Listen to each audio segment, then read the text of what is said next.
पहले से ही विभा को कपड़े धोने का बड़ा शौक था। कभी नल के नीचे तो कभी तालाब के पास। अरे मेरी नीली वाली लुंगी नहीं दिख रही है। विभा की अम्मा, कहाँ रखी है लुंगी?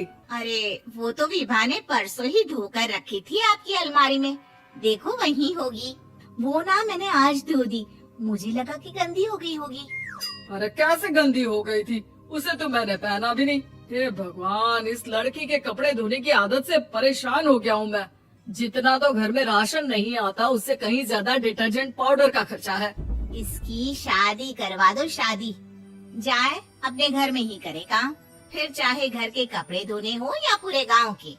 हाँ ठीक बोल रही हो, देखता हूँ मैं कोई लड़का। वो दिन भी आ जाता है जब विभा को देखने लड़के वाले आ जाते हैं। लड़की मुझे अच्छी लगी। होने वाली सास कहती है, बेटी अगर कुछ पूछना है तो पूछ लो। वैसे तो हमारी लड़की बहुत ही शर्मीली है, जो बोल दो वो मान लेती है, इसे क्या पूछना होगा। अरे कैसी बात कर रही हो माँ, मुझे इन लोगों के घर रहना है, सवाल तो कई है। हाँ हाँ बेटा, पूछ लो ना, क्या पूछना है। आप लोगों के घर कपड़े कौन धोता है? सास का मुंह बन जाता है। देखो, अगर तुम ये कहना चाहती हो कि तुम्हें कपड़े धोने नहीं आते तो सुन लो, कपड़े मैं ही धोती हूँ, लेकिन तुम्हारे आ जाने के बाद मैं रुमाल तक नहीं धोऊंगी। अरे चुप रहना भगवान, बहू बेचारी घर आई नहीं, उसे डराना शुरू कर दिया। वो क्या है ना बिटिया, अभी तक तो ये कल्लू की माँ ही धोती थी, लेकिन अब तुम्हारे पापा तो दहेज में वॉशिंग मशीन देंगे ही। तभी विभा की माँ बोल पड़ती है, सवाल भी पूछा तो क्या। वैसे भाई साहब, मशीन की तो फिर भी कपड़े धोने की कैपेसिटी होती है, मतलब जो बिटिया दे रहे हैं ना विभा, इसे कपड़े धोने का बहुत शौक है। ये आप लोगों के क्या, आस पड़ोस गांव मोहल्ले सबके कपड़े धो दे और उफ तक ना करे।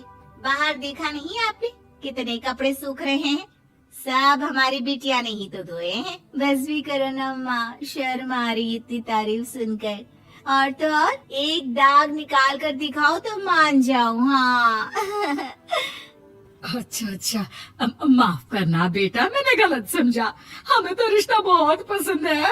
और ऐसे जुड़ जाता है रिश्ता कपड़े धोने का शौक रखने वाली विभा का। उसकी शादी हो जाती है कोयला फैक्ट्री में काम करने वाले कल्लू के साथ। शादी के बाद अचानक विभा चिल्लाती हुई सास के पास आती है। सासू माँ, अरे सासू माँ कहाँ है आप? ये तो धोखा है, धोखा दिया आप लोगों ने मुझे। इसे ससुर के चक्कर के बारे में पता चल गया। अरे तो उसमें तुझे क्यों धोखा मिला है? अरे नल में पानी नहीं आता, कपड़े कैसे कब धुलेंगे? अच्छा अच्छा, तो पानी नहीं आ रहा उसकी बात कर रही है। तो आपने क्या सोचा? कुछ नहीं। अच्छा, तेरी माँ ने कहा था कि कपड़े धोने का शौक है, तुझे याद आया मुझे।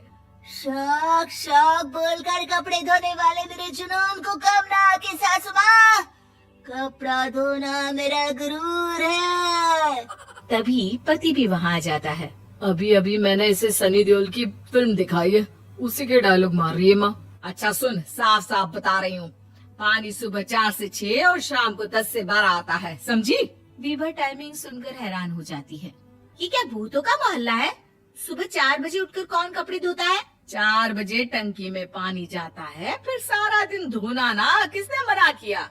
अरे कैसे बात कर रही है? 200 लीटर की टंकी में कितने कपड़े धो लूंगी मैं, सुबह ही उठ जाऊंगी मैं। अब क्या था, विभा सुबह 4 से लेकर रात के 12 बजे तक कपड़े ही धोती रहती।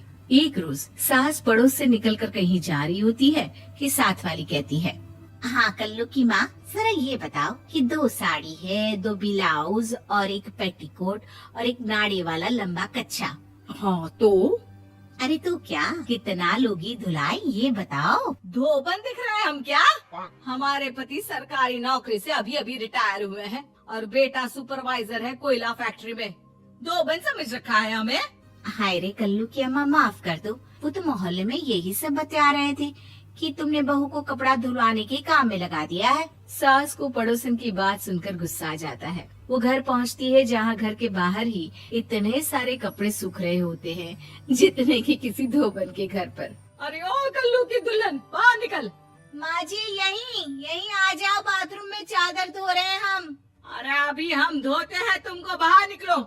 ये आस पड़ोस वाले बोल रहे हैं कि हम बहू से कपड़े धुलवा धुलवा कर उसे कपड़ा धोने वाली बना दिए हैं। अरे छोड़ो ना माँ जी, किन लोगों की बातों में आती हो।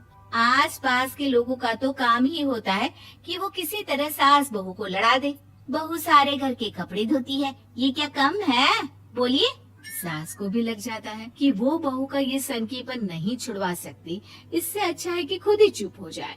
एक रोज सास और बहू मंदिर जाते हैं, जहाँ सास की साड़ी वहाँ खड़ी भीख मांगने वाली से मिलती है। माँ जी क्या बात है, आपकी साड़ी उस भिखारन से कितनी मिल रही है ना? हाँ हाँ देखो तो, दोनों की साड़ी मिल रही है। क्या बात है कल्लू की अम्मा, तुम खुद को तो अफसर की बीवी बताती हो और ऐसी सिंपल सी प्लेन साड़ी पहनकर घूमती हो। सिंपल और प्लेन नहीं है ये साड़ी। तो क्या सोने के धागे से फूल बने हैं? कुछ भी सासू माँ, कुछ भी। हाँ बने थे इस साड़ी में सोने के धागे से फूल। मेरे पति लेकर आए थे मद्रास से स्पेशली मेरे लिए 10,000 की। ताहे भाई साहब इस भिखारन के लिए भी सेम टू सेम साड़ी लेकर आए होंगे 10,000 की।